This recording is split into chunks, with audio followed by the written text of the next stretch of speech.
Saya pernah sampaikan kisah itu. Seseorang yang merengek-rengek minta kepada Allah agar menikah dengan seorang wanita. Seorang dosen di Ummul Qura, Dr. Muhammad namanya. Beliau memberikan gambaran kisah di salah satu cuplikan ceramahnya. Teman dekatnya dia melamar seorang wanita dan wanita ini punya kelebihan fisik, keluarganya dikenal, lamar diterima. Si laki-laki sangat bahagia, ditentukanlah tanggal pernikahan. Subhanallah, 3 bulan sebelum acara pernikahan si perempuan tiba-tiba batalin. Karena lamaran ini sudah 6 bulan kemudian baru pernikahan. 3 bulan berjalan, tiba-tiba si perempuan batalkan sepihak tanpa sebab. Ditanya kenapa? Pokoknya saya nggak mau. Orang tuanya pun si perempuan ini tanya, kenapa kamu nggak mau nak? Pokoknya saya nggak mau nikah sama laki-laki ini. Batalkan ayah. Berusaha kiri kanan nasihatin nggak mau tahu. Akhirnya dibatalkan pernikahan. Selama 3 bulan sampai tanggal hari H pernikahan, si laki-laki ini, calon mempelai laki-laki, terus memohon kepada Allah. Kata Syekh Dr. Muhammad ini bilang, ini karena sahabat dekatnya.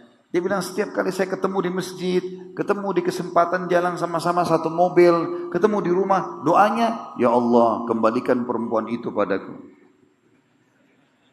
Saya suka dia cocok buat saya, ya Allah, berkeluh kesah. Mengeluh luar biasa. Kata Dr. Muhammad saking luar biasanya dia merengek sama Allah, sampai saya juga berdoa, ya Allah kabulkan. Kan kesian kalau kita dengar temannya, ya Allah saya mau menikah sama ini, tolong kasih.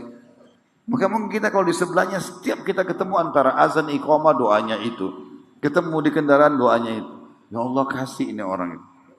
Kata Syekh Muhammad, Dr. Muhammad bilang, ini orang terus berdoa 3 bulan, sampai tiba tanggal semestinya dia harus menikah, perempuan itu tidak kasih jawaban, pokoknya nggak mau, sudah nggak mau. Subhanallah, berlayar berapa hari perempuan itu dilamar oleh laki-laki lain. Begitu dilamar oleh laki-laki lain, diterima pernikahannya dan menikah seketika. Sudah. Kata Dr. Muhammad, saya coba merenungi apa hikmah dari kejadian ini.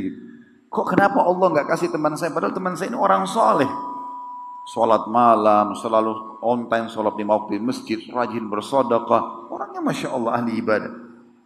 Bagaimana memahami rahasianya? Kata Dr. Muhammad, saya justru tahu kasih sayangnya Allah pada teman saya setelah si perempuan ini nikah sama laki-laki yang jadi suaminya sekarang. Tentu karena sudah jadi istri orang, dia berhenti berdoa. Yang ketawa tahu diri ya. Gak boleh lagi berdoa, ya Allah biarkan dia cerai. Sudah jadi istri orang. Dia bilang teman saya berhenti sudah berdoa, sudah tahu istri orang. Tapi saya tahu kasih sayang Allah pada teman saya justru setelah perempuan itu nikah sama laki-laki. Ternyata baru sebulan menikah, si perempuan itu pergi ke dokter merasa nggak enak payudara sebelah kanannya. Ini kisah nyatanya kata beliau.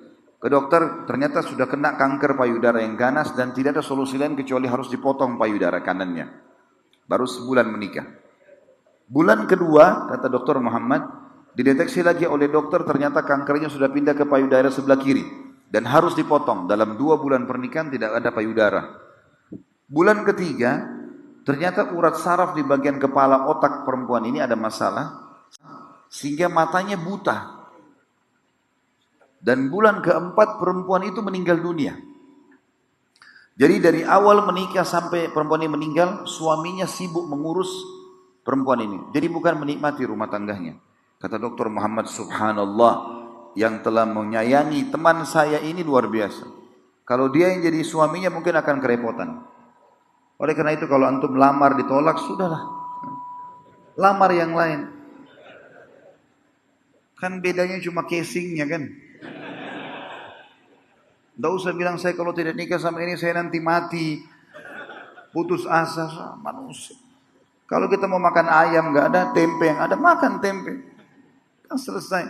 Dunia sebentar gitu. Tapi sangka baiklah dengan Sang Pencipta Allah.